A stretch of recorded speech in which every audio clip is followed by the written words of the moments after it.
Tá, bom, vamos iniciar então aqui, iniciando mais uma Tech Talk. O tema dessa Tech Talk de hoje vai ser relacionado a banco de dados, mais especificamente a banco de dados NoSQL focado no MongoDB.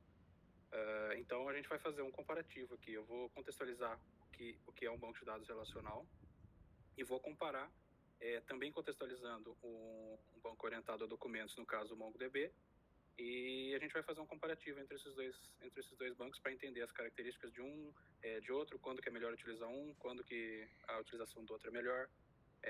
Vamos seguir nessa linha. Aqui eu quero contextualizar um pouco do meu conhecimento na área. Eu trabalhei por muito tempo mais com bancos relacionais. Eu comecei a estudar já faz um bom tempo já, quando eu fiz curso técnico lá em 2009. Nem sei se já existia NoSQL, já existia o termo, mas era muito pouco popular ainda, né? Então, eu vi muito banco de dados relacional naquela época. Na época, eu utilizava, acho que a galera nem conhece hoje, mas é Firebird, esses bancos mais antigos, assim. Depois de um tempo, no meu trabalho anterior daqui do Misalva, eu trabalhei durante muito tempo com Oracle. Foi mais de 6 anos lá e eu trabalhei bastante com Oracle. Usava muito SQL e bastante PLSQL na parte de lógica que a gente fazia no banco. E agora sobre o NoSQL, é algo assim bastante novo para mim. Eu comecei a estudar agora numa disciplina que eu fiz no curso de pós-graduação que eu estou fazendo, de engenharia de software. Eu fiz a disciplina que eu fiz deu uma pincelada em vários bancos, o MongoDB foi um deles e é o que eu acabei focando um pouco mais. E tive um pouco de contato também com o MongoDB aqui no Misalva, já teve algumas tarefas que eu fiz que envolveu um pouco o Mongo. O meu conhecimento dele ainda é bem básico, eu estou iniciando nele, mas acho que eu já consigo assim, entender e a gente comparar um pouco aqui essas características entre eles. Vamos agora, eu vou contextualizar um pouco o funcionamento de um banco de dados relacional. Aí depois, posteriormente, a gente compara. Um dos pontos aqui que eu separei seria em relação ao modelo de dados de um banco relacional, que é o modelo, acho que, mais básico que a gente tem para armazenamento de dados, que seria dados em uma tabela formada por linhas, que seriam os registros, e as colunas, que seriam os atributos. Esse tipo de estrutura de banco, ela é conhecida por ser muito rígida, porque ela vai depender de um esquema que ela é definido por trás desse banco. Então, ela segue muito bem essas definições que esse esquema define, e isso é bastante necessário nesse tipo de banco. Outro ponto importante aqui é a parte de entidade referencial. Como o próprio nome do banco diz, é um banco relacional, então relacionamentos são muito importantes, é o foco desse tipo de banco. Esse relacionamento é importante para garantir consistências, para garantir a integridade dos dados. Sobre essa integridade dos dados, é importante falar que ela basicamente serve para quê? Para garantir que os dados que a gente está inserindo estejam de acordo com o que o esquema do banco define e que os relacionamentos que esses dados possuem estão sendo seguidos de maneira correta. Uma parte importante da integridade são a parte de chaves, que são as keys. Uma chave primária é o básico de toda a tabela. Você consegue criar tabela sem chave primária, mas o banco, o ideal é que ele tenha esse tipo de chave para se permitir relacionamentos, mais facilmente você criar índices, esse tipo de coisa. Pode ser uma chave simples, pode ser uma chave composta de mais campos. E a chave estrangeira, a foreign key, ela é uma chave secundária para esse tipo de banco, utilizada para se criar os relacionamentos. Ela é definida de maneira bem assim intrínseca na regra do banco relacional, então ela não é uma chave virtual, ela é realmente uma chave física que existe para se fazer relacionamentos. Eu não falei nada, mas se alguém quiser interromper, quiser comentar qualquer coisa, fique à vontade. A próxima propriedade aqui seria em relação ao ACID. O que é o ACID? Ele diz respeito à atomicidade, isolamento, consistência e durabilidade. A atomicidade, ela basicamente é é uma propriedade que diz, você tem que inserir, a informação que está sendo inserida no banco, ou sendo alterada, ela tem que ir de maneira completa ou ela não vai. Então é tudo ou nada. Ela garante que uma informação foi realmente correta, de acordo com as regras do banco, ou essa informação não é inserida, não é atualizada. O isolamento. Ele permite que, ele garante, na verdade, que as transações simultâneas que estão ocorrendo nos diversos lugares que está utilizando esse banco sejam separadas totalmente entre elas e executadas dessa maneira. A consistência de dados, ela diz respeito à conformidade na qual a estrutura que o banco define está sendo seguida.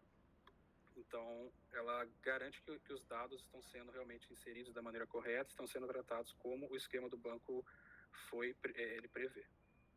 E a última propriedade aqui da CID, que é a durabilidade, que seria uma propriedade que diz respeito a você recuperar o banco de qualquer falha que ocorra.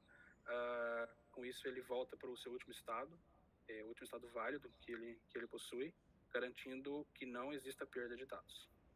Essas 4 propriedades são bem importantes para o banco relacional. A gente vai comentar delas também no banco NoSQL, mas no banco não relacional ela é a base de quase tudo aqui. Agora entrando na parte de transações, o que seria uma transação? De maneira bem resumida, seria um fluxo de trabalho que você executa no seu banco. Isso pode ser qualquer execução que você faz, pode ser uma consulta, pode ser inserções, updates, deleções, qualquer tratamento de dados. E sempre respeitando as regras pela qual os 4 atributos do ACID definem. Basicamente, isso são as transações que ocorrem no banco não relacional. Agora, falando sobre a linguagem, existem mais linguagens além dessas 3 aqui, mas essas 3 são, para não ir muito a fundo, eu separei essas 3 aqui. O DDL, que é a linguagem de definição de dados, ela basicamente define a estrutura do banco.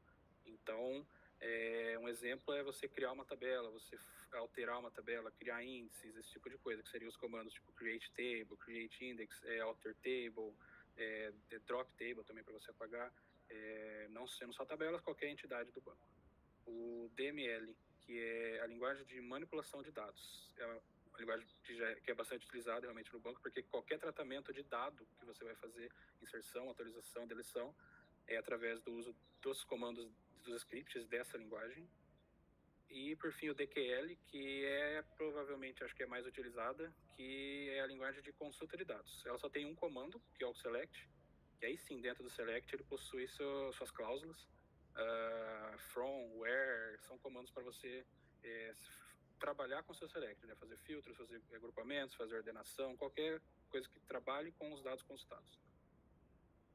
E, por fim, aqui em relação à performance desse tipo de banco, ele consegue sim entregar performances muito boas, esse tipo de banco.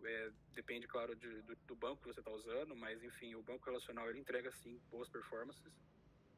Porém, ele vai requerer uma boa estruturação de toda essa estrutura que a gente comentou, uma boa indexação dos dados, principalmente quando você trabalha com uma quantidade de dados muito grande. Então, você indexar dados, ter índices bem definidos ali nas suas tabelas é importante para ter essa performance boa. E, geralmente, para performances boas com muitos dados, esse banco começa a ficar um pouco custoso em relação a valores mesmo. Então, aí já cai num ponto de talvez migrar algumas coisas pro MongoDB, que é o que a gente vai falar a seguir. E, por fim, aqui a parte de escalabilidade. Nesse tipo de banco relacional, ela geralmente é uma escalabilidade vertical e geralmente ela se torna muito cara com o passar do tempo.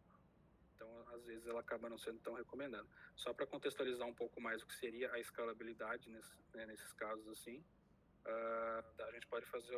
Existe, na verdade, a escalabilidade vertical e a escalabilidade horizontal de recursos.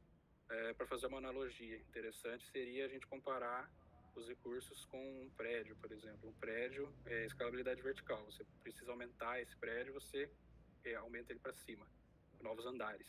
Uma escalabilidade horizontal seria novas instâncias daquele prédio, vamos dizer assim, e você vai replicando isso de maneira que eles vão trabalhar paralelamente. Então, essa seria uma analogia aí, o que é a escalabilidade vertical versus a horizontal. Aqui, ok. Se alguém quiser comentar alguma coisa, pode falar aí, pessoal. Agora eu vou entrar aqui na parte de banco de dados não relacional. E, no caso especificamente do MongoDB, que é um banco orientado a documentos. E vou fazer com a mesma estrutura que eu fiz na anterior. Vou comparar essas... na verdade, vou contextualizar sobre essa estrutura nos mesmos tópicos da anterior. A parte de modelo de dados dele, ela é considerada bastante informal. E o que seria esse informal? Ele não tem uma estruturação complexa e bem definida como tem um banco relacional a partir do seu esquema, lá onde você define cada regrinha que o banco deveria seguir. Esse banco ele já é mais flexível e informal nesse ponto. A estrutura desse tipo de banco especificamente, ela é baseada em collections e documents, né? São coleções das quais documentos pertencem, e ela é toda estruturada dessa maneira. São realmente documentos que são salvos ali na base.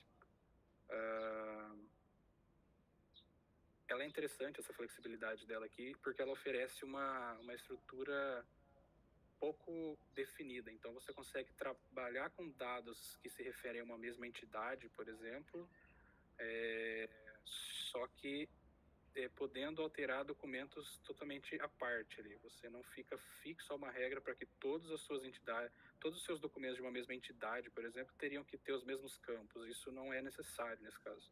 Então, ela se difere já muito do banco relacional nesse ponto. Aí a estrutura dele aqui, ela é totalmente, ela é considerada semi-estruturada, e ela é bem flexível no formato de JSON, que é um formato, basicamente, se utiliza, praticamente o mais utilizado para você tratar dados na aplicação em si mesmo, no código da aplicação, né?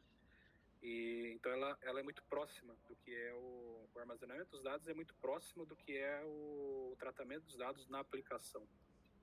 Isso é bastante flexível, então isso é bacana em alguns pontos assim da aplicação. Aqui sobre a integridade dos dados, ele é bastante flexível, essa parte. Ele não tenta seguir regras muito definidas, como aquelas regras de integridade que eu expliquei no banco relacional, tentando seguir chaves estrangeiras, esse tipo de coisa. Não é o foco que ele tem. Então, ele não possui essa rigidez de um banco de dados relacional. Os documentos possuem chave primária, assim como lá no banco relacional. Porém, a chave estrangeira, nesse caso, ela é, podemos dizer, virtual. Ela não é formalizada na regra. Então, ela existe de maneira, assim, de uma maneira virtual mesmo. Ela não está definida no esquema do banco.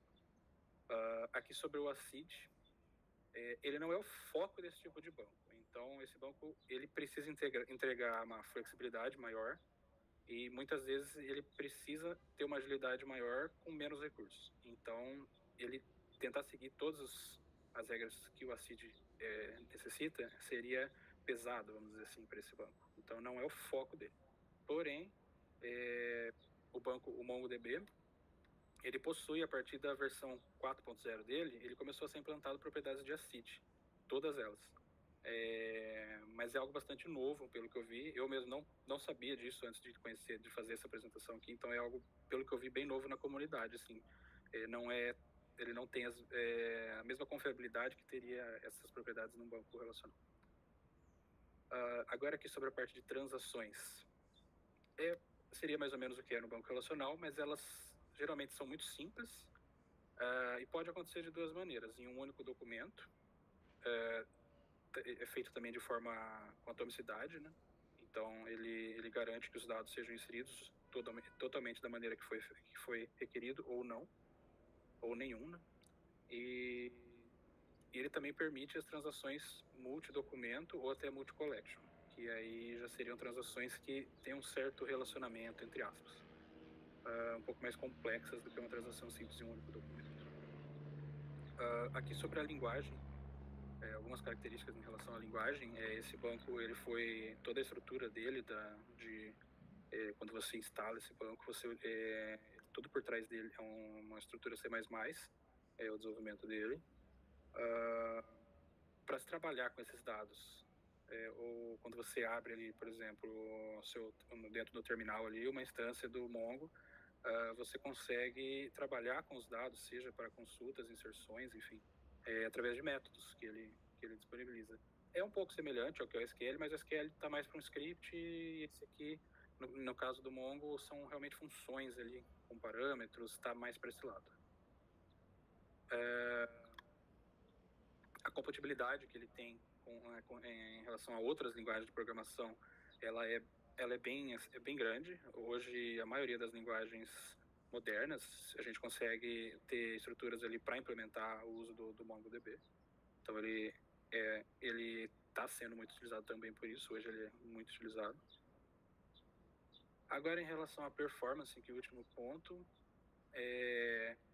dá para dizer que ela é um dos focos desse tipo de banco, entregar performance e ser performático dessa maneira, sendo simples, vamos dizer assim, nas suas consultas e nos seus dados armazenados, e tentando gastar o menos possível de recursos, da maneira que ele funciona. Ele possui transações muito ágeis, seja para você manipular dados, para você consultar dados, ele vai te entregar realmente performance com muitos dados,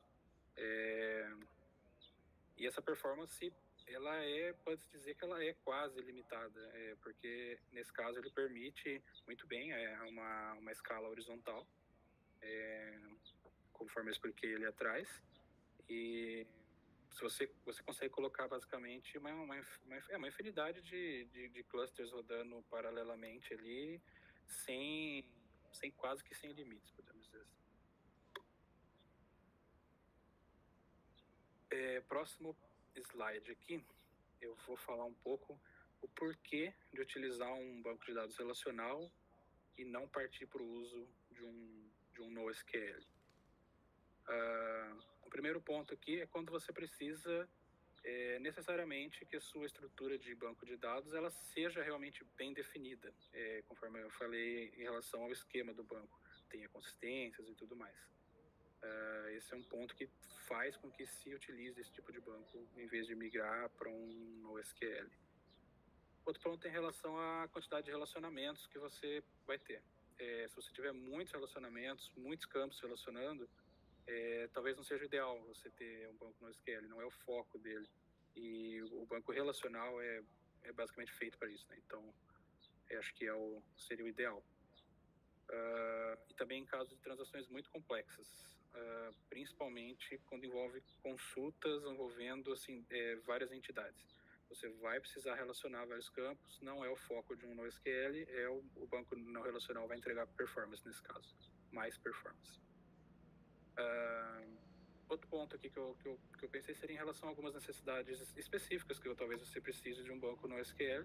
Caso você precise ali de uma parte de lógica dentro do seu banco mesmo, na sua camada de banco, o PLSQL do Oracle, como eu até já falei dele, ele entrega. Se você precisar daquela parte de roles do Postgre para você gerenciar usuários, gerenciar grupos, esse tipo de coisa, é uma funcionalidade específica desse tipo de banco, talvez seja um motivo para se utilizar esse tipo de banco.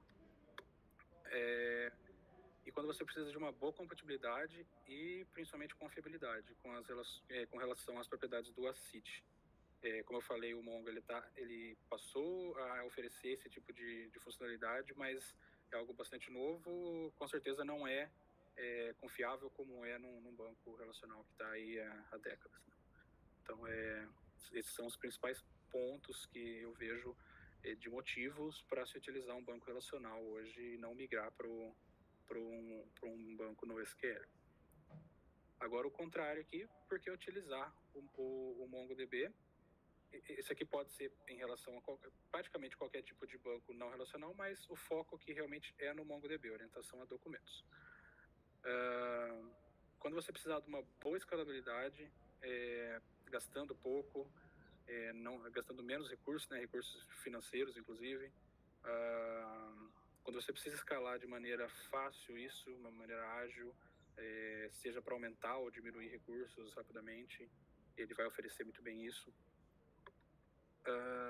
Quando você precisa de uma performance muito boa, gastando um pouco menos do que você gastaria na gestão de um banco relacional. Ele oferece esse tipo de característica, então, nesse caso, ele seria muito útil. Casos em que o tempo de resposta, você tem uma latência baixa, é algo importante para o seu negócio, às vezes, em determinada parte da sua aplicação ali, você precisa entregar em pouco tempo, sem sobrecarregar o seu negócio ali, a sua aplicação, sem atrapalhar a experiência do usuário em si. Esse tipo de banco vai entregar muito bem, a latência dele geralmente é muito baixa. Quando você precisa de uma estrutura de dados flexível e que seja bastante próxima do que é a estrutura de dados que você trata dentro do seu código, ele vai entregar isso. Quando você não precisa de uma estrutura muito complexa, você tem uma quantidade na verdade, você vai ter dados ali nos quais não há uma necessidade de você ter uma estruturação completa ali de um banco relacional, por exemplo. É um tipo de banco que vai entregar muito bem. Você consegue criar de maneira mais simples e mais rápida esse tipo de negócio. Deixa eu ver. Acho que seria isso dessa parte. Agora eu vou entrar em alguns casos de uso em relação já ao MongoDB mesmo. Separei dois principais casos aqui que eu dei uma estudada, encontrei e vi que são os principais, dois dos principais usos hoje, né, desse tipo de banco de dados. O primeiro deles aqui seria em relação a você gerenciar conteúdos de sua aplicação. Exemplos. Você consegue gerenciar muito bem conteúdos para páginas web, para sua aplicação, seja mobile, qualquer coisa. Posts de blog, por exemplo, é muito utilizado. Você consegue colocar textos facilmente lá dentro, de maneira bem simples ali, até que bem estruturado. Informações para plataformas de vídeo também seria um uso bem legal dele.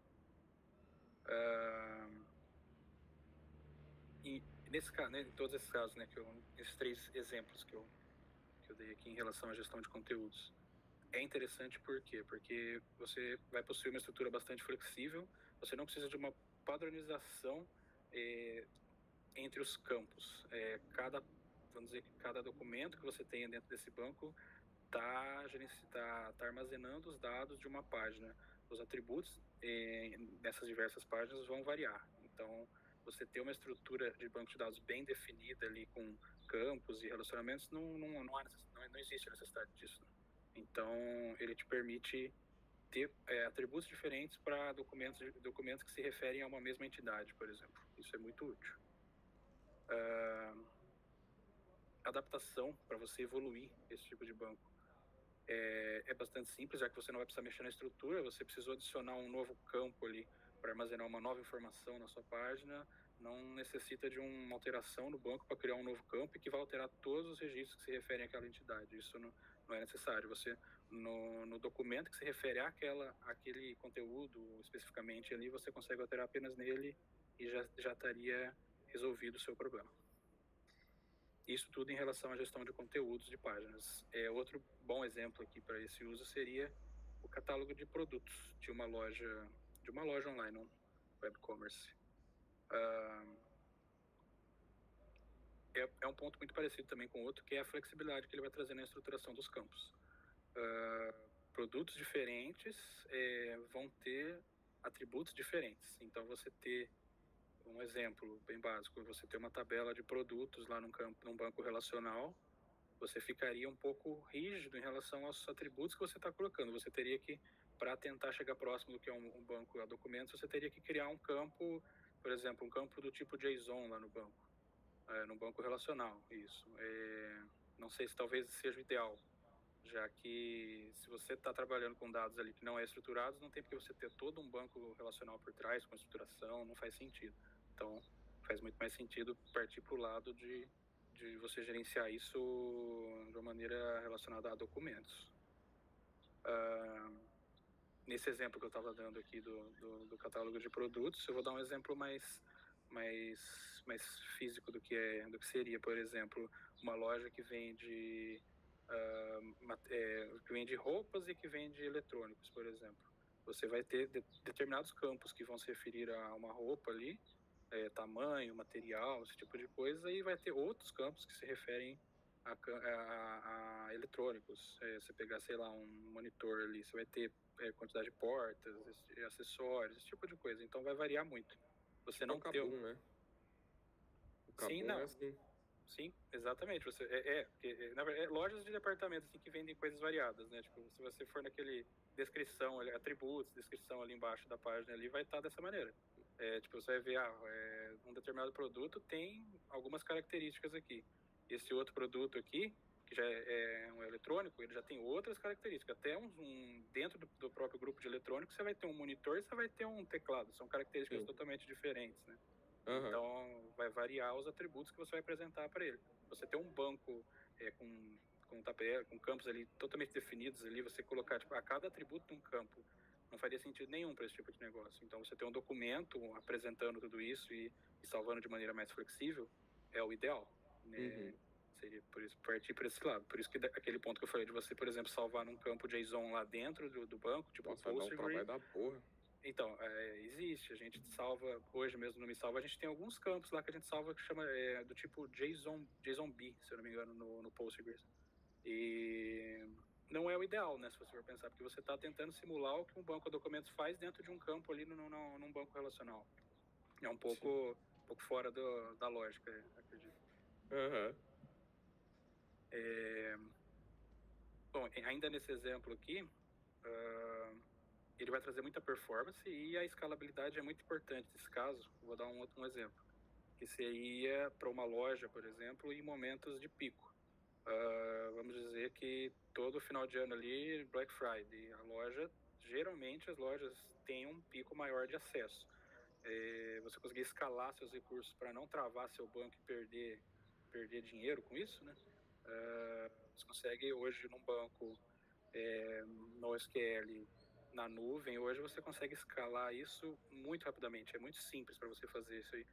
E terminou o pico de acesso, você consegue diminuir, então você não vai ficar pagando por isso pelo resto do ano.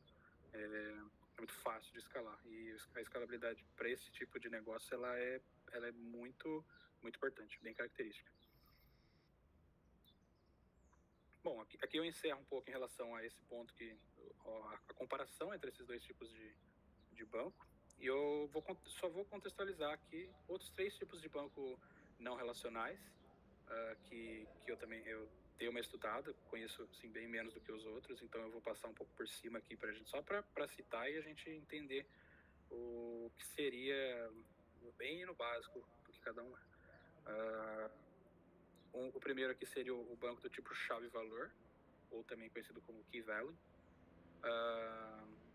Ele tem uma estrutura muito simples. Acho que se a gente pegar de todos os bancos de dados que existe, esse é o mais simples de todos. Ele é uma chave que aponta uma coluna. É uma chave à esquerda, uma chave que aponta para um valor.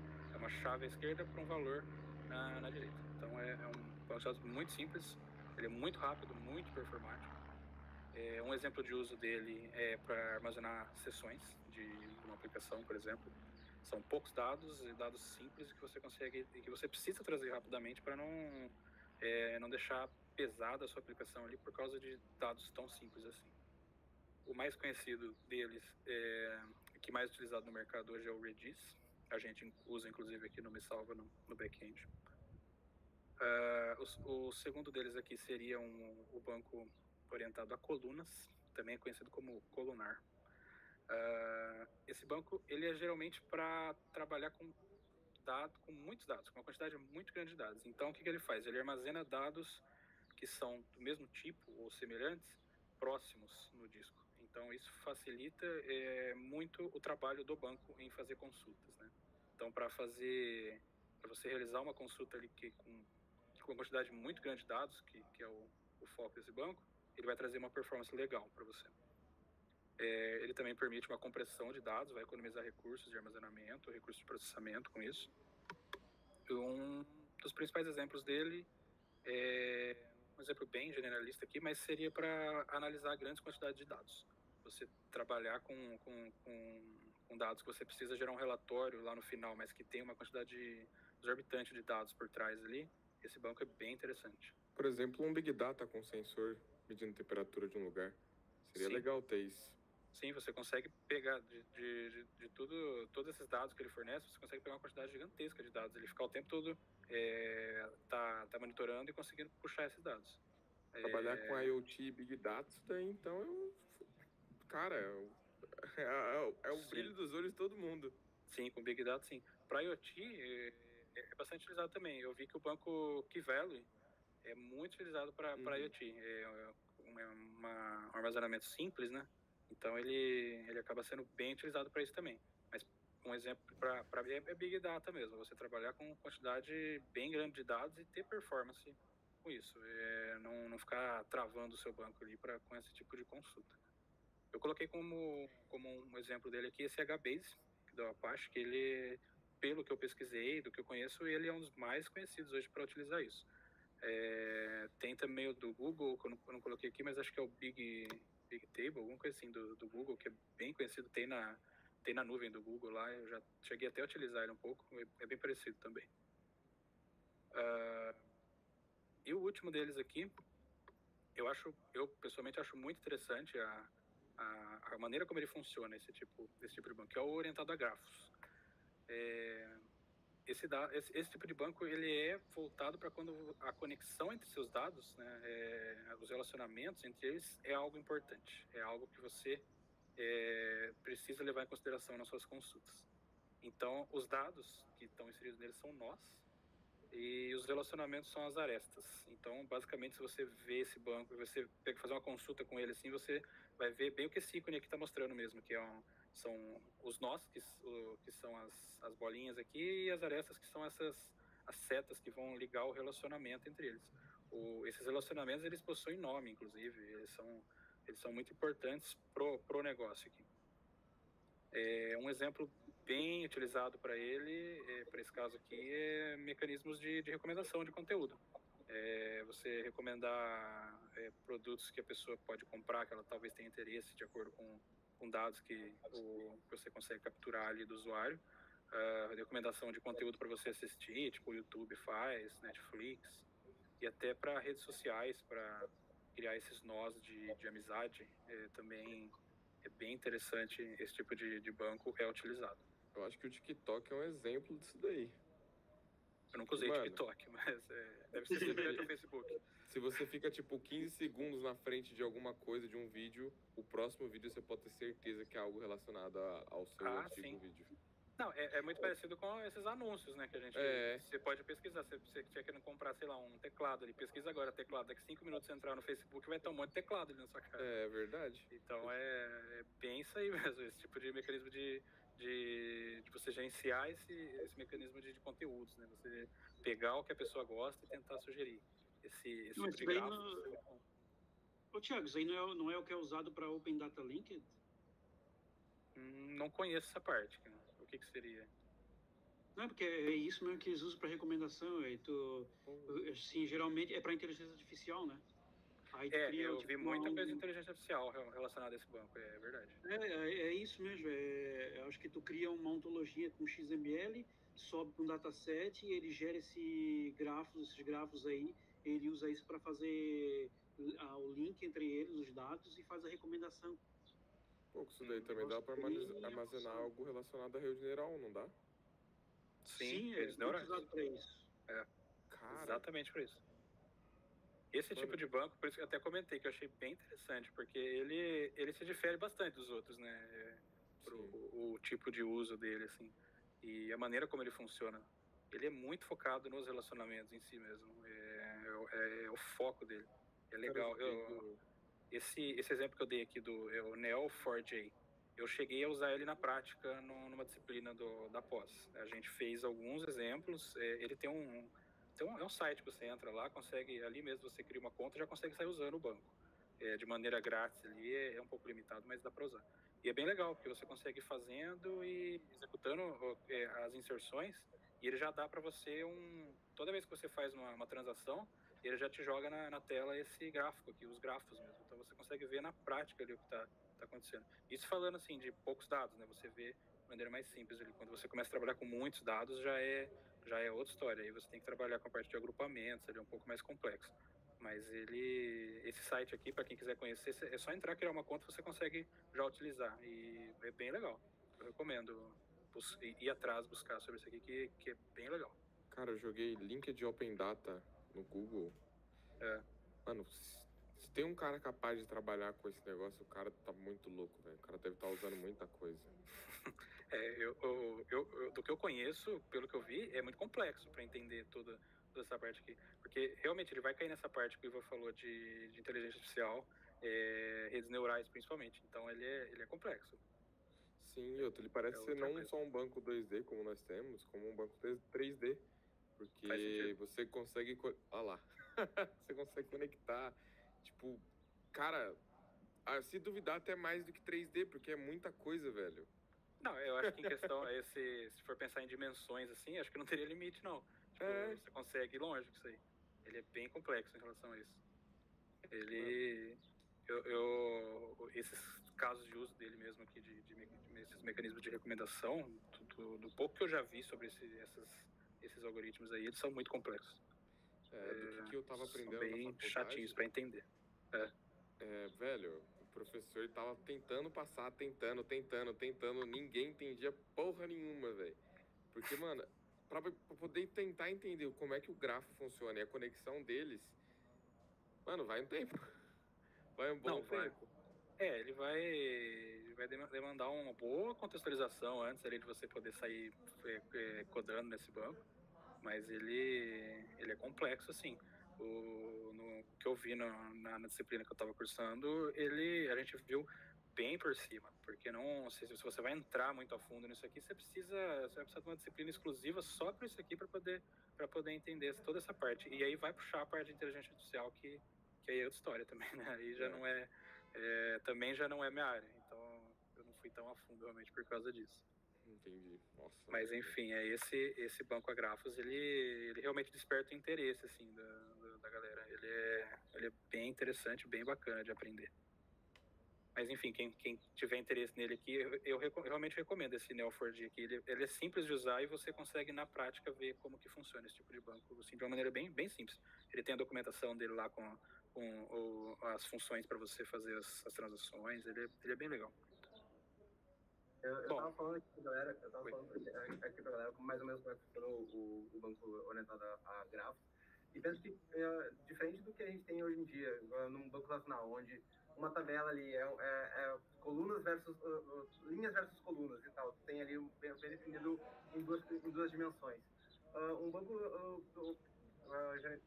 orientado a grafos, ele vai ser, tipo, cada tabela vai ser uma dimensão nova. Tá? Então, tipo, o André estava falando sobre o cubo mágico e tal. Uma tabela vai ser um lado do cubo mágico, outra tabela vai ser outro, outra tabela vai ser a parte de cima. Depois daí, tu não consegue mais visualizar. Mas, tu tem outras dimensões, cada tabela nova vai ser uma dimensão cortando essas dimensões. Então, por exemplo, no caso do algoritmo de recomendação, um violão vai estar uma distância geométrica de, sei lá, uma roda de caminhão, porque tipo, eles vão estar em tabelas diferentes, de dimensões diferentes, mas eles têm uma distância geométrica entre eles. Então, é muito louco o conceito, mas faz muito sentido quando tu quer relacionar coisas que estão semi-distantes. Então, é muito louco, é muito massa, é um jogo muito mais complexo de se trabalhar, mas ele faz milagre. Para quem quiser entender melhor, assim, funciona mais ou menos assim, cara. Tipo, tu tens uma ontologia que é uma tabela, cada dado da tabela, ela pode se conectar com N dados de N outras tabelas, por isso que é bem o que o André falou. Aí viram uma coisa assim com diversas dimensões. Então, tu faz uma tabela em XML e cada dado ali ele é conectado a N outros dados, aí gera um grafo assim gigantesco. É bem isso mesmo. Sim, você chega num ponto que você perde o comparativo com a realidade, na verdade. Porque você passou de 3 dimensões ali, você não vai mais ter mentalmente, você não consegue visualizar, né? Mas, é verdade. Você não tem um mapa. Não dá, cara, não dá. Você não consegue fazer um mapa. Eu na Sim, universidade eu exatamente. só aprendi a criar tabela, né? Que a tabela é uma ontologia que é um dataset XML. Aí daí para frente é muito complexo, tem que fazer mais uma disciplina. Cara, Imagina. montar um cubo mágico perto de montar um grafo com mais de 6 dimensões, cara, já é. Pra mim já explodiu a cabeça já. É bem. A complexidade é muito alta disso aqui. A pessoa que vai a fundo com isso aqui é porque realmente gosta muito, acho, dessa área aqui. É muito complexo. Bom, enfim. Acho que a gente fecha aqui então essa parte. Bom, aqui a gente fica aberto a um ponto de discussões. Se alguém quiser contribuir com alguma coisa, tiver perguntas que talvez eu possa ajudar a responder, a gente tá disponível aí. Eu tava pensando, aquele banco relacionado a colunas, não seria útil também para, por exemplo, fazer semeamento de palavras dentro de uma plataforma? Ou não? Um banco orientado a grafos seria mais útil nisso? Porque, por exemplo, dentro de uma plataforma nós temos um fórum e as pessoas digitam as palavras. As palavras são separadas por espaços, obviamente, e a gente coloca essas palavras dentro de algum lugar. Só que elas sozinhas não significam nada, a gente precisaria de um contexto. Como que a gente acha um contexto dentro disso? Então, o contexto ele é dado pela ontologia, Marlon. Que aí, o que é a ontologia? É um dataset em XML, quando ele é formalizado, e ali tem todas as regras do banco. Aí, a partir daí, eu já não sei, cara, porque a partir daí eu sei que quando tu sobe ele, tu conecta com outros dados e aí vai para a nuvem e ele cria vida. É bem doido Mano, mesmo. porque, tipo, dá pra fazer, tipo assim, se você pensar, caralho, a câmera do Thiago é tão boa que ele borra a propaganda. Levanta a garrafinha, olha lá.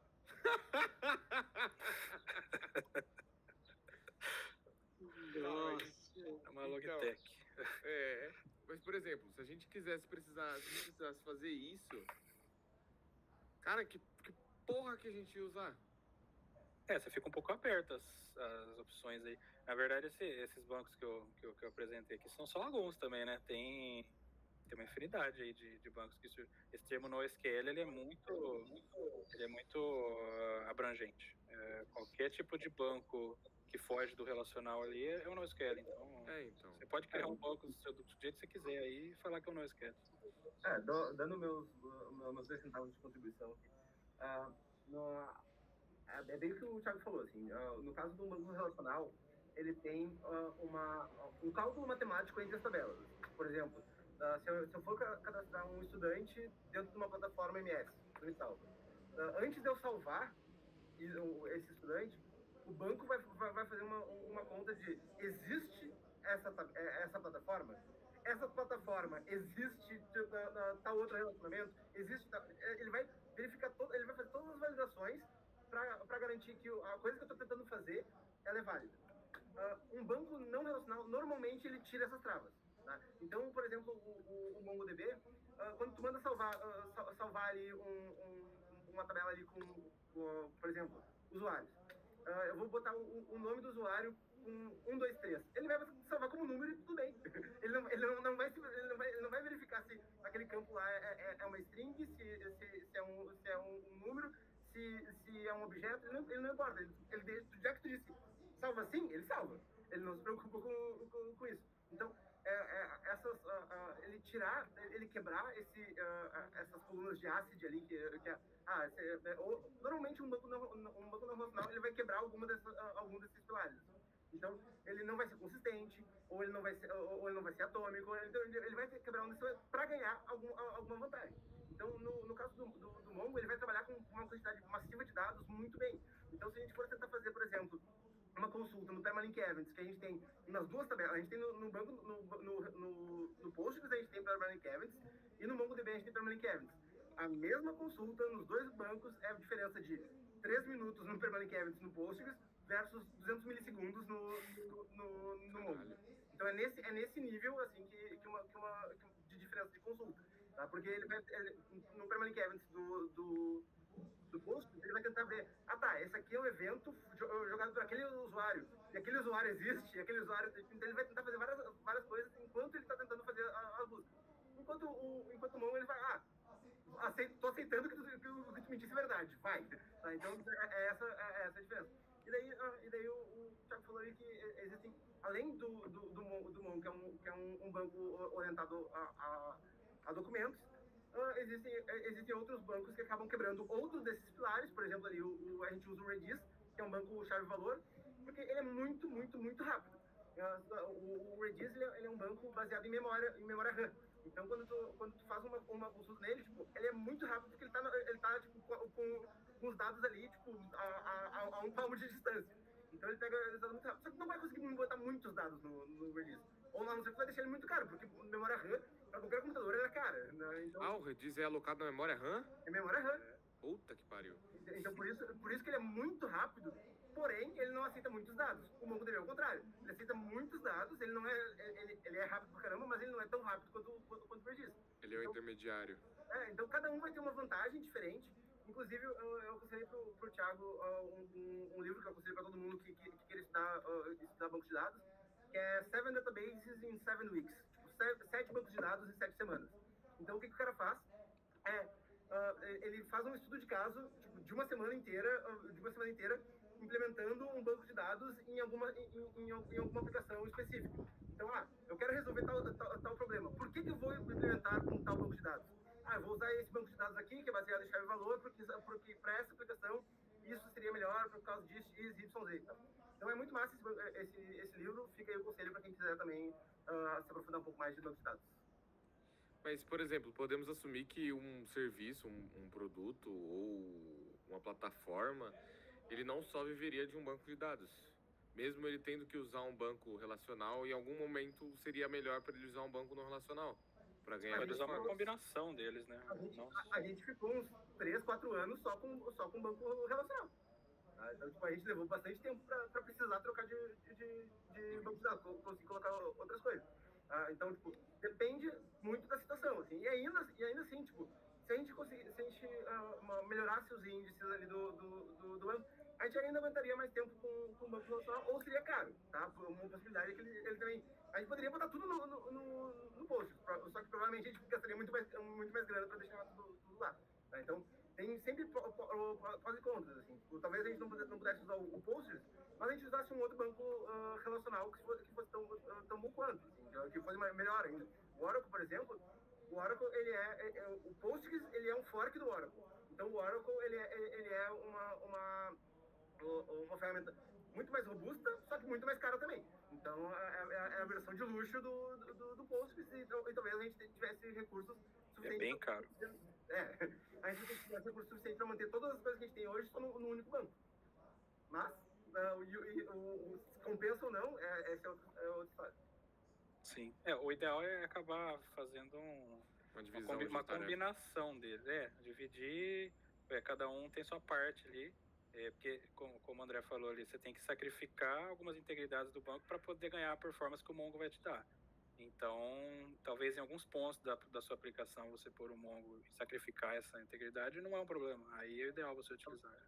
Para vocês terem uma ideia, 90% dos nossos dados, assim, tipo, 90%, não da quantidade, mas da diversidade de dados que a gente tem, tá no Postgres, tá no banco relacional. Então, o usuário está no banco relacional, os conteúdos do Mistral estão no relacional, os pacotes, sei lá, as plataformas, tudo acaba tendo no relacional, por quê? Um estudante, ele faz uma compra, essa compra dá acesso a um conteúdo, esse conteúdo dá acesso a... Então, as coisas se relacionam, e é importante que elas se relacionem. Então, pra gente, um banco relacional, ele faz muito mais sentido para a maioria dos casos. Porém, o consumo dos estudantes, tá? A gente tem 4 milhões de estudantes na base, tá? Então, a gente tem 4 milhões de estudantes cadastrados no Mistral. Desses 4 milhões de estudantes, cada um assistiu pelo menos uma aula, convenhamos? E alguns assistiram 200 aulas. Alguns deles assistiram 1000 aulas. E daí o logzinho, aquele verdezinho da plataforma de que... Puta, é mesmo. Já passou de 150 milhões de dados. Tá? Então, quando a gente chega ali no módulo do estudante e diz, me mostra aqui quais as aulas que o cara assistiu ali, marca aqueles verdezinhos, aquilo ali é um inferno computacionalmente falando. Porque tu tá vasculhando um data lake ali de 150 milhões de dados para catar os dados que dão match com aquela URL. Tá? Então, é isso que tá acontecendo. Então, para fazer isso da forma mais performática, a gente coloca todos os dados de consumo do estudante lá no Mongo, e daí na hora de buscar ali os verdezinhos naquele contexto, ele acaba sendo muito mais performático do que usando o banco relacional que a gente tem hoje em dia. Ah, entendi. Isso aí, por exemplo, aqui no Me Salva, isso faz sentido pra caralho. Mas só que isso me deixa muito, tipo, incrédulo, porque é uma coisa, é um design, é uma coisa voltada para UX, não é literalmente uma lógica, porque você vai mostrar só para o usuário que ele já viu aquela matéria. É algo muito mais voltado para a experiência que o seu usuário está tendo na sua plataforma, que acaba, entre aspas, complicando o lado do desenvolvedor, e eu não sei se isso vale tanto a pena assim. Pra ter uma ideia, a primeira vez que a gente mudou porque os verdezinhos estavam levando 1 minuto pra aparecer. Então, foi isso o motivador lá em 2016 que fez a gente mudar. Não dá mais, tá lento demais pra puxar os verdezinhos do modo. Precisamos de uma alternativa. Daí a gente procurou por outros bancos de dados que resolvessem esse problema melhor. cara, é incrível o quanto uma mudança em UX, em UI, pode cagar a sua performance, cagar qualquer coisa que você fez e pensou com tanto carinho em, sei lá, 10 segundos. É um detalhe ali que aparece na página, mas que por trás da consulta ali, ela, por mais que a consulta não seja complexa, ela tem uma quantidade de dados exorbitante ali. Então você consultar apesar da funcionalidade ser minúscula ali, a quantidade de dados por trás é gigante. E o Mongo, ele não é o banco mais rápido. Assim, o Redis, ele é de longe o banco mais rápido que a gente tem hoje, pelo menos no Mistral. Tem outros bancos que fazem isso. Não sei se tem algum banco mais rápido que o Redis. Mas o Redis, ele é muito rápido por 2 motivos. Ele é baseado em memória RAM, e daí só isso já faz com que ele seja muito mais rápido. E o outro motivo é que ele é um chave-valor. Um chave-valor é sempre mais rápido. Por quê? O que o chave-valor é? Vocês criaram uma pastinha na área de trabalho com o nome ali TechTalk, tá? Quando vocês escreverem CD TechTalk, entra na pastinha com tudo que tiver lá dentro. Não importa o que seja. Um banco chave-valor é exatamente isso. Estou colocando qualquer coisa dentro do campo TechTalk.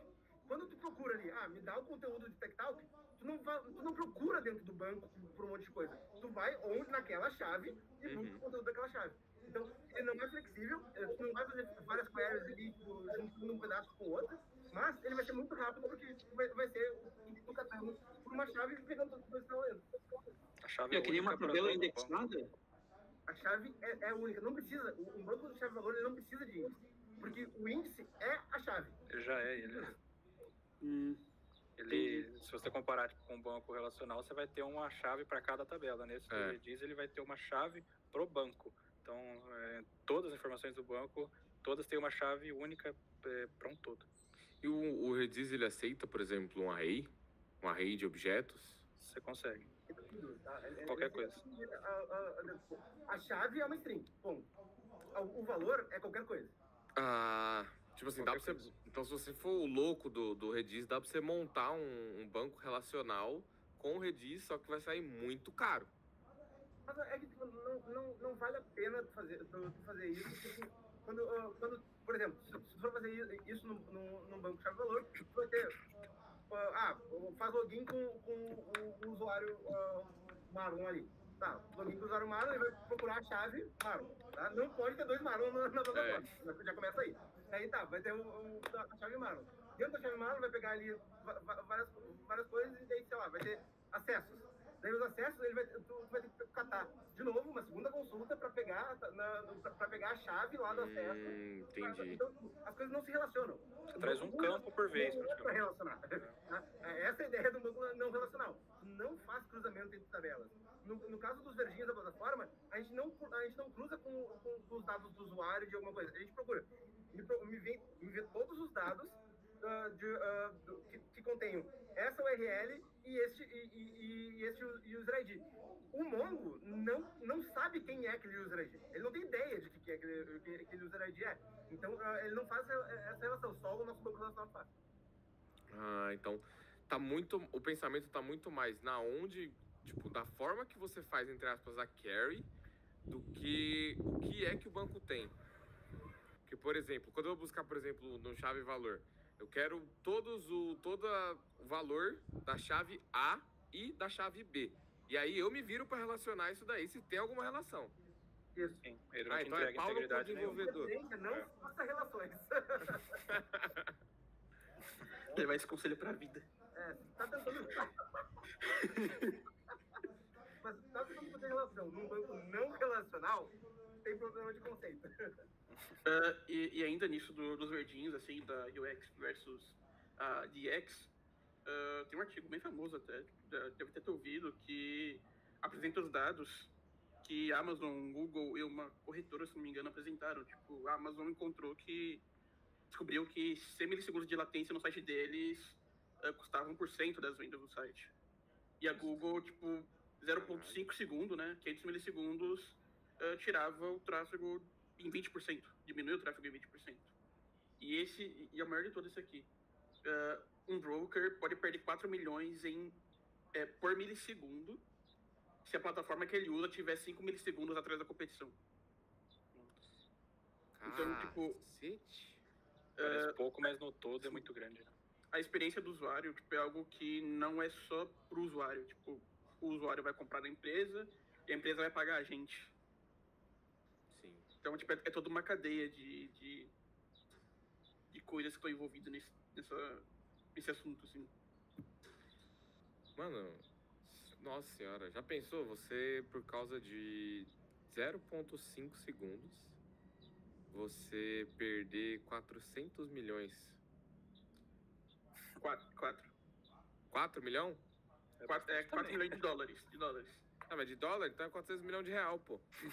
E em 2017 teve um da Akamai, que é uma CDN, tipo, acho que é tipo a Cloudflare hoje em dia. Mas 100 milissegundos também afeta a taxa de conversão em 7%. Para ver como é importante ter uma boa estrutura de dados. Né?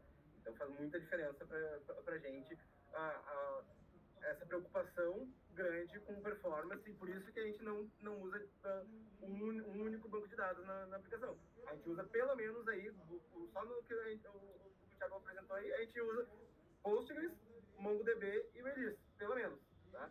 E a gente não usa mais coisas. Tá? Então, tipo, a gente usa algo ali que por baixo dos panos usa Elasticsearch, a gente usa o Memcache, que também é um chave-valor que nem o Redis. Então, tipo, a gente usa vários recursos ali por baixo que, tipo, deixam, que são para ganhar performancezinha em algum canto. Cara, para montar uma estrutura, então, por exemplo, vou montar uma plataforma que tem pesquisa, que tem aluno, que tem verificação de UI, de UX. Mano, você vai pelo menos gastar aí uns 3 milhões para iniciar, porque você vai ter que começar pagando todo mundo, porque sozinho você não faz porra nenhuma. Tem uma pessoa só, vou montar uma empresa agora, vamos lá. Vou precisar de um UI, de um UX, de um desenvolvedor back-end, de um front-end. Vamos lá. Considerando que os caras são os pica, os sênior do sênior. E aí você vai precisar de um PM, PO, marketing. E aí já foi quanto de brincadeirinha em valor? Eu não posso falar porque tipo, isso é dado da Arco, eu não sei o quanto eu posso expor. Mas a gente fez esse cálculo quando a gente entrou na Arco. Então, tipo, é uma boa grana pra gente... se a gente fosse começar tudo do zero agora, quanto é que a gente teria? É nessa faixa aí de milhões. Eu não posso dizer o quanto, porque eu não sei quanto com respeitar esse dado. Não posso dizer o quantos milhões. Então, eu um centavo aqui, vou dar meus 2 centavos de contribuição. Normalmente, quando tu tá começando, tu começa, né, enxuto. Então, quando a gente começou lá atrás com o MiSalvo, o André sabe, a gente não usava todos esses bancos de dados aí. A necessidade vai causando essa reestruturação. E às vezes essa reestruturação causa dor também, porque tu aprende, às vezes na prática, né, o banco de dados, por exemplo, não aguenta, tu vai ter que fazer modificações, né, e conforme o negócio vai crescendo, tu vai investindo mais. Então, Mas quando começar do começaram... zero, começa devagar, né? E aí vai indo. A gente começou lá em 2012, era mais SQL, ficou mais... É isso que eu ia perguntar. Ficou mais Maria SQL. DB agora. 2015 ficou MySQL, depois daí mudou para Postgres, mas a gente também não adicionou vários outros bancos, a gente foi adicionando com o tempo. Por exemplo, na época que vocês começaram, vocês já tinham a ideia que, caralho, lá no futuro eu vou precisar mudar isso aqui para Mongo, então vou estruturar de uma forma que no futuro eu não me foda. Gostaria de ter esse pensamento lá naquela época. Não teria surgido o Permalink, por exemplo. Acho que lá em 2014 ninguém pensava em Mongo. Tá, então, são coisas que a gente aprende com os nossos próprios tropeços, olha. Se duvidar, a gente nem consegue estipular isso, porque, por exemplo, hoje eu vou criar algo com um banco chave-valor. Aí daqui 2 anos lança um banco pica da galáxia que faz as coisas melhor, mais rápido, mais barato e mais simples. E aí você... Só que daí tem que tomar cuidado, porque isso é desenvolvimento orientado à modinha. E daí a gente não pode se perder nisso, porque é muito fácil disso acontecer. Porque a gente é um banco pica das galáxias lá que resolve todos os problemas. Não existe alguma coisa que resolve todos os problemas. E a premissa já é falha, assim, porque não existe bala de prata. Normalmente o que acontece é React, por exemplo. O React surgiu lá em 2013, todo mundo começou a usar React até onde não fazia sentido. E daí, assim, isso começa com toda coisa. O React é mais difícil porque o React ainda está em alta. Mas o Rails, por exemplo, o Rails passou por essa curva. O Rails ele surgiu 12, 13 anos atrás, deu muito certo, deu um pico, todo mundo usou para tudo quanto é coisa. Daí ele surgiu lá, ele cresceu com um artigo de faça seu blog em 15 minutos ali com o Rails. Todo mundo começou a fazer todas as coisas em 15 minutos com o Rails, funcionou muito bem, até que começaram a usar em coisas que não faziam sentido, e daí ele começou a ficar não performático. Daí começaram a culpar o Rails porque ele não era performático, mas não era ele que não era performático, estavam usando ele na coisa errada. Então, isso acontece muito com todas as tecnologias. Então, isso vai acontecer com qualquer tecnologia nova. Por exemplo, Elixir está crescendo agora. Elixir vai passar pela mesma curva. Vão começar a usar ele nas coisas erradas, vão começar a culpar ele porque ele não resolve todos os problemas, e ele não foi feito para resolver todos os problemas. E assim vai. O próprio MongoDB, se você começar a usar porque ele não foi feito para ser usado, vai quebrar. Para fazer relacionamento. Vai dar problema. Inclusive, essa é uma grande crítica, né, que a galera tem, por exemplo, com aqueles cursos que tu faz, né? Full stack em 3 semanas.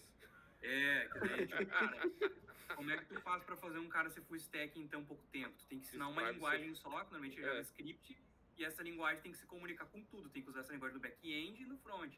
Então, começa por aí, é uma boa ideia de exemplo aí. Destrave seu JavaScript mental agora. Bom, passamos o horário. Parabéns pela apresentação, Thiago. Vocês mesmos.